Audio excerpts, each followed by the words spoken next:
Time to give you my complete thoughts on Death March to Parallel World. Again, this is one of those titles that uses the somewhat popular trend of having your main character be an average introvert, random guy that somehow gets teleported to another world, where he gets all the fake chicks and lollies. The protagonist of this show used to be in his late 20s and had a pretty consuming and rather shitty job. I thought programming games should be a dream for most, but I guess hanging with sweaty dudes in one room it isn't exactly what he desired. Things take a fortunate turn for our main character as he finds himself in the game world he had a hand in creating. He is of course overpowered and easily overcomes every obstacle.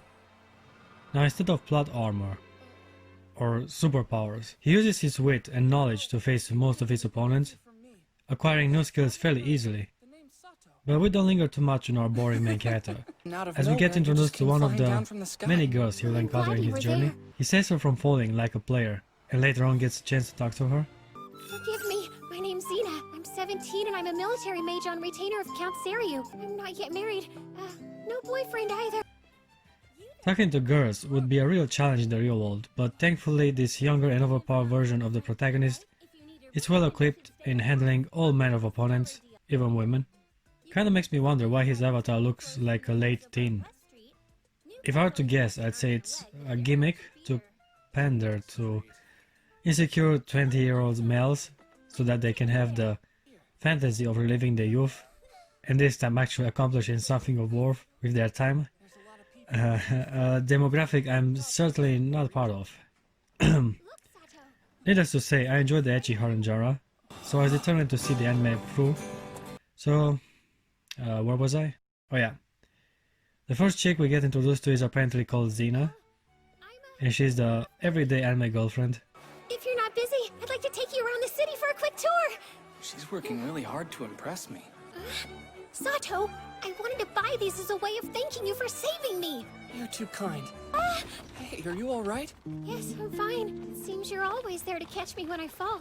We could go on a date in the clouds. That sounds like fun! Strong first impression, I can say. I already like her. If only should have shown a little more skin though. Right there, scum! But hey, we are apparently in the Dark Ages or something, with knights, slaves, and harsh rules. If you can't pay, you'll be made into a slave, so if I were you, I'd watch out, kid.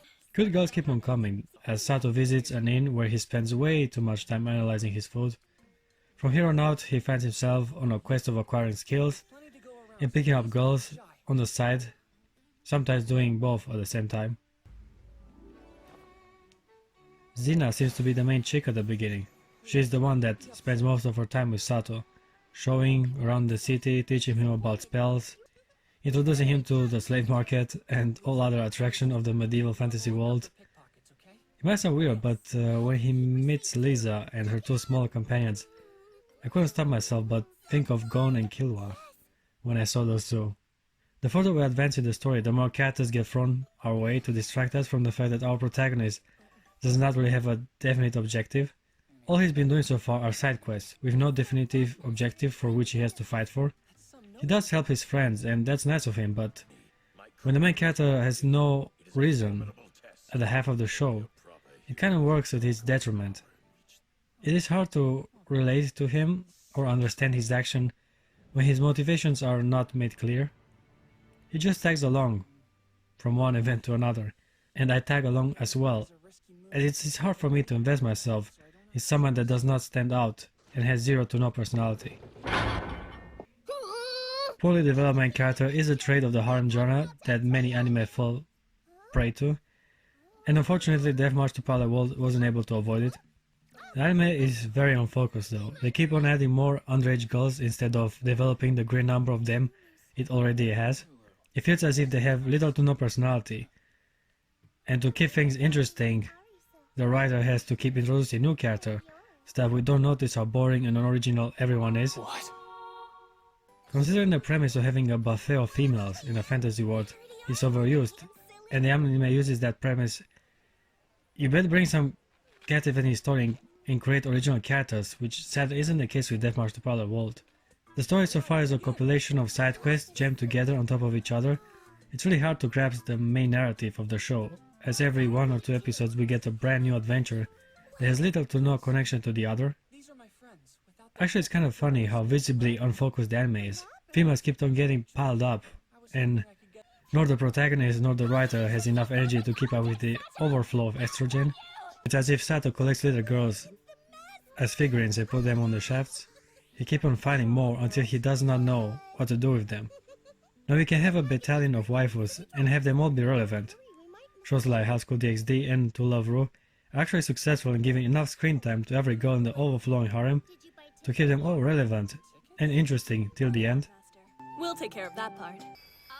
You see, DxD actually has story arcs dedicated to specific characters individually, so we can better understand them through the eyes of the harem king, giving us more insight on who they are and also allowing the protagonist to grow alongside them. But these shows are like the gold standard of the harem genre, and Death March to Pale World is not a title that tries to capitalize on the trend. I guess it succeeds when it comes to the basics, a bunch of attractive chicks that are slaves to the main character, a concept I can always get behind and enjoy. So yeah, it's not all bad. I mean, the show does not drag with pointless themes or try to hammer something about friendship and stuff. No, it's a very simplistic story of some random nice guy that helps people around. Sadly, even the fanservice isn't at the level I would have wanted. There are also bouncy physics here and there, but overall the anime plays it very safe.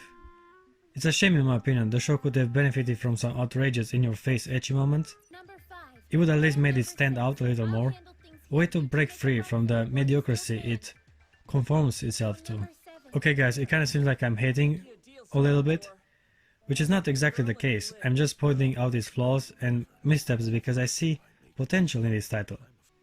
Could have been better, but again, these types of shows are targeting specific demographics, and as long as they have the standard bare minimum, people will enjoy the product.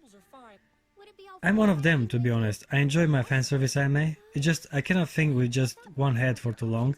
At one point I gotta use my brain also, and wonder if the show is worth watching. What I can say though is that Death March to Pale World is an appealing enough anime for me to recommend you giving it a shot and making your own opinion on it. Oh, nothing.